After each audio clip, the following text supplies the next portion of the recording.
ایک صحیح حدیث میں آیا کہ سجدہ میں انسان اپنے رب کے بہت قریب ہوتا ہے، لہٰذا خوب دعائیں کیا کرو۔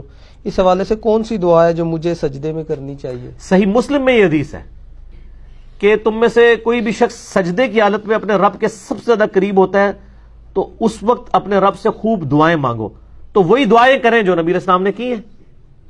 بخاری مسلم دونوں میں موجود ہے کہ آپ صلی اللہ علیہ وآلہ وسلم سجدے اور رکوع کے اندر سبحانک اللہم ربنا وبحمدک اللہم اغفر لی پڑھتے تھے۔ میرے نماز والے ریسرچ پیپر نمبر 8 میں بھی موجود ہے، سبحانک اللہم ربنا وبحمدک اللہم اغفر لی۔ اس میں اللہ کی حمد بھی ہے اور دعائیں مغفرت بھی ہے۔ یہ دعا آپ مانگیں جو نبی علیہ السلام خود مانگتے تھے، اور اس کے علاوہ آپ وہ تمام دعائیں مانگ سکتے ہیں جو دعائیں معصورہ ہیں، کتاب و سنت کے اندر آئی، کوئی بھی آپ دعا مانگ سکتے ہیں۔ حتیٰ کہ صحیح بخاری میں موجود ہے جب تم نماز کے تشہد میں دروشی پڑھ چکو اس کے بعد جو چاہو اپنے رب سے مانگو۔ تو تشہد میں بھی آپ دعائیں مانگ سکتے ہیں، سجدے میں بھی دعائیں مانگیں، جتنی مرضی مانگیں، لیکن معصورہ ہو زیادہ بہتر ہے۔ اس کے علاوہ بھی اگر ہوں تو بہتر یہ ہے کہ عربی زبان میں ہی مانگیں۔ اور میں تو اکثر ایک ہی دعا آپ کو بتاتا ہوں، ایک ہی دعا سب سے کامل، جو بخاری اور مسلم میں حدیث ہے۔ انس بن مالک کہتے ہیں نبی علیہ السلام کوئی اور دعا کرے نہ کرے، یہ دعا آپ نے کبھی نہیں چھوڑی۔ سورۃ البقرہ کی آیت نمبر 201 میں جو آئی ہے، ربنا آتنا فی الدنیا حسنہ وفی الآخرۃ حسنہ وقنا عذاب النار۔ اور بخاری مسلم میں الفاظ ہیں اللہم کے ساتھ بھی ہیں، اللہم آتنا فی الدنیا، دونوں کو کمبائنڈ بھی آپ کر سکتے ہیں، اللہم ربنا آتنا فی الدنیا حسنہ وفی الآخرۃ حسنہ وقنا عذاب النار۔ ہم نے اپنے اذکار والے ریسرچ پہ اس پہ بھی کارڈ پہ بھی لکھی ہے، یہ بخاری میں ہے 6389، مسلم میں جو ہے وہ 6840 ہے۔ یہ دعا آپ مانگیں اور دیکھیں اتنی کامل دعا ہے، اے اللہ دنیا میں بھی بھلائیاں عطا فرما دے اور آخرت میں بھی۔ سر کوئی چیز بچ گئی؟ اور ساتھ کہا کہ آخرت کی سب سے بڑی بھلائی دے دے، کون سی؟ وقنا عذاب النار۔ اب یہ مولویوں نے کی تسلی نہیں ہونا کہ وقنا عذاب القبری، وقنا عذاب الحشری، وقنا عذاب المیزانی، پتہ نہیں کہ کچھ لگایا، کیونکہ نبی علیہ السلام کی تعلیمات پہ شاید ان کو اعتماد نہیں ہے۔ مرتے ہی آخرت شروع ہوگی، بخاری مسلم کی حدیث ہے۔ مرنے سے پہلے کی زندگی جو ہے وہ دنیا کی ہے اور مرتے ہی آخرت ہے۔ صحیح بخاری میں حدیث ہے کہ نبی علیہ السلام کی جب وفات کا وقت قریب آیا تو عبد الرحمن بن ابی بکر آئے۔ اما عائشہ کہتی ہیں کہ ان کے ہاتھ میں مسواک تھی، نبی علیہ السلام نے اشارہ کیا تو آپ نے مسواک مانگی، امت کی تعلیم کے لیے تھا نا، تو چبائی نہیں کی، سخت تھی۔ تو حضرت عائشہ کہتی ہیں میں نے وہ مسواک لے کے نا اپنے منہ میں نرم کر کے حضور کے منہ میں ڈالی، تو نرم کر کے، تو اس میں اما عائشہ کے الفاظ ہیں کہ مجھے یہ خوش نصیبی حاصل ہے کہ نبی صلی اللہ علیہ وآلہ وسلم کا تھوک اور میرا تھوک، آپ کا لعاب دہن اور میرا لعاب دہن، اللہ تعالیٰ نے ایک ہی جگہ جمع کر دیا۔ کس طرح؟ جب حضور نے چبائی نہیں چبائی گئی تو وہ حضرت عائشہ نے ڈالا تو نبی علیہ السلام کا تھوک مبارک ادھر آیا، پھر جب حضرت عائشہ نے چبا کے گئی تو سیدہ عائشہ کا۔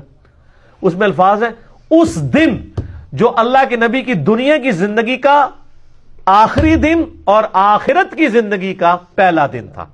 حضور کی وفات کے دن کو اما عائشہ نے کہا ہے کہ حضور کی زندگی کا آخری دن اور آخرت کا پہلا دن۔ یہ میں نے ثبوت میں کہا ہے کہ یہ جو میں نے عقیدہ بیان کیا ہے نا کہ مرتے ہی آخرت شروع ہو جاتی ہے، اس کے ثبوت میں نے یہ لفظ، اس میں الفاظ ہے کہ دنیا کی زندگی کا آخری دن اور آخرت کی زندگی کا پہلا دن۔ تو فی الدنیا حسنہ وفی الآخرۃ حسنہ، سب کچھ آ گیا۔ سر آپ دنیا کی ہر خواہش اس دعا کے اندر کر سکتے ہیں۔ آپ کسی کی اولاد نہیں ہو رہی، وہی تصور رکھیں، دعا یہ مانگ لیں۔ کسی کے روزگار کا ایشو ہے، دعا یہ مانگ لیں۔ بیماری کا ایشو ہے، دعا یہ مانگ لیں۔ حتیٰ کہ ایک مسلم شریف میں بڑی رقت انگیز حدیث ہے، نبی صلی اللہ علیہ وآلہ وسلم ایک صحابی کی عیادت کے لیے گئے جو بالکل چڑیا کی طرح ڈھانچے کی شکل میں اس کا پنجر ہو چکا ہوا تھا، کمزور ہو کے بیماری کی وجہ سے، تو یعنی زندگی موت کی کشمکش میں تھا۔ آپ نے فرمایا تو اللہ سے کیا مانگتا ہے؟ سمجھدار بندہ سمجھ آتا ہے۔ انہوں نے کہا صرف میں اللہ سے یہ دعا کرتا ہوں کہ اے اللہ جو تو نے مجھے آخرت میں عذاب دینا ہے دنیا میں دے لے۔ استغفر اللہ تو بولے آپ میں سبحان اللہ، یہ حضور رانگی میں، اللہ پاک ہے ہر برائی سے، انسان ہی اس قسم کی کوتاہیاں کر سکتا ہے نا۔ آپ فرمایا تو اللہ کا عذاب سہنے کے قابل سمجھتا ہے اپنے آپ کو کہ تو اتنا دلیر ہے کہ تو یہ کہہ رہا ہے کہ اللہ جو مجھے آخرت میں عذاب دینا ہے دنیا میں دے لے، آخرت میں جنت مل جائے۔ اوے تجھے تو چاہیے تھا تو کہتا ربنا آتینا فی الدنیا حسنہ وفی الآخرۃ حسنۃ وقنا عذاب النار۔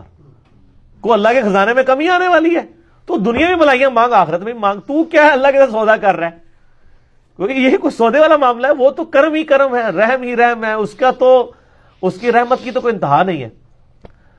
تو اس نے یہ دعا کی، صحابہ کہتے ہیں کہ کچھ ہی عرصے کے اندر وہ بالکل صحیح ہو گیا، جیسے مردہ زندہ ہو جاتا ہے، اور دعا پڑھنے لگا۔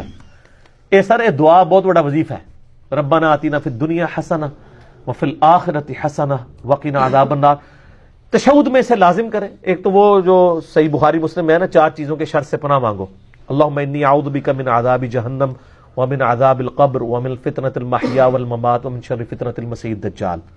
وہ تو آپ نے 4 چیزوں کے شر سے پناہ مانگنی ہے، اس کے بعد اس دعا کو بھی ایڈ کریں، رب اجعلنی والی دعا بھی مانگا کریں، رب ارحمہما کما ربیانی صغیرا، یہ جتنی بھی دعائیں یاد ہیں، اور رکوع سجدوں میں بھی آپ مانگ سکتے ہیں، اور بہتر ہے عربی زبان میں ہی مانگنی چاہیے۔ میرا مولانا صاحب کے ساتھ اس مسئلے میں علمی اختلاف ہے، میرا کلپ بھی چڑھا ہوا ہے۔ یعنی عربی مسلمانوں کا بانڈ ہے اور یونٹی کا ذریعہ، اور جو سوز و گداز اس کے اندر ہے وہ کسی چیز کے اندر ہی نہیں ہے۔ اور یہ کہنا ہے لوگوں کو ترجمہ نہیں آتا، سر ربنا آتینا کا ترجمہ یاد کرنے میں کتنا ٹائم لگتا ہے؟ ربنا، اے ہمارے رب، آتینا، ہمیں عطا کر دے، پھر دنیا، اس دنیا میں، حسنہ، حسنہ تو لفظ اردو میں بھی استعمال ہوتا ہے، ٹھیک ہے، حسن عاقبت لفظ بولا جاتا ہے، وفی الآخرۃ حسنہ وقنا عذاب النار۔ میرا خیال ہے یہ اس کا ترجمہ تو آلموسٹ سارے مسلمانوں کو آتا ہی ہوگا، یہ کوئی اتنی مشکل دعا نہیں ہے۔ تو لوگوں کو اس طرف امفسائز کرے کہ وہ نبی علیہ السلام والی زبان بولے، عربی زبان کے اندر دعا کرے، ایک دعا ہی سب کچھ کور کرے گی، ٹھیک ہوگا۔ وہ تو پڑھنا ہی پڑھنا ہے نا، انہوں نے دعا کا ذکر کیا، وہ تو صحیح مسلم میں حدیث ہے کہ نبی علیہ السلام ہمیں، یعنی آپ علیہ السلام رکوع میں سبحان ربی العظیم بھی پڑھتے تھے اور سبحان ربی الاعلیٰ پڑھتے تھے سجدے میں، اور جامعہ ترمذی میں حدیث ہے کہ نبی صلی اللہ علیہ وآلہ وسلم ہمیں حکم دیتے تھے کہ ہم رکوع میں سبحان ربی العظیم پڑھیں اور سبحان ربی الاعلیٰ سجدے میں۔ یہ تو آپ نے، یہ تو حکمی تسبیحات ہیں، یہ تو پڑھنی ہے، اس کے علاوہ دعائیں ہیں، ٹھیک ہو گیا۔